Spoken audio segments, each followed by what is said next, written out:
मतदानाच्या दिवशी ही सन्माननीय प्रदेशाध्यक्षांनी ह्या बाबतीतलं सुतोवाच केलं होतं की बंडखोरांवर कारवाई करण्यात येईल। आणि काल मीही एका टी व्हीच्या चॅनलवर मुख्यमंत्री महोदयांची मुलाखत ऐकली।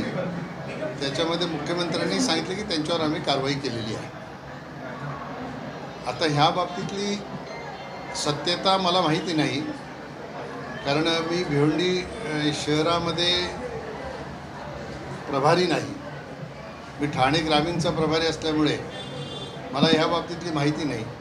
त्याची माहिती घेऊन आपल्याशी या बाबतीतलं वक्तव्य मी करू शकतो किंवा बोलू शकेन। यावर कारणे दाखवा नोटीस जर आली असेल तर त्यांच्याकडनं काय उत्तर येते याच्यावर सन्माननीय प्रदेशाध्यक्ष रवींद्र चव्हाण साहेब हे त्याच्यावर काय कारवाई करायची या बाबतीतला निर्णय करतील, तो त्यांचा अधिकार आहे।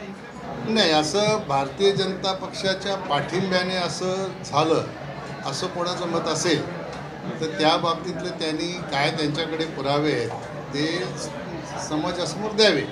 भारतीय जनता पार्टी अशा प्रकारचं राजकारण करत नाही।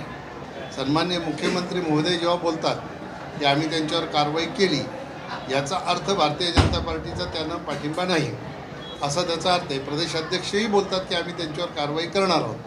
त्यामुळे अशा प्रकारे बॅनर पोस्टर लावणं हे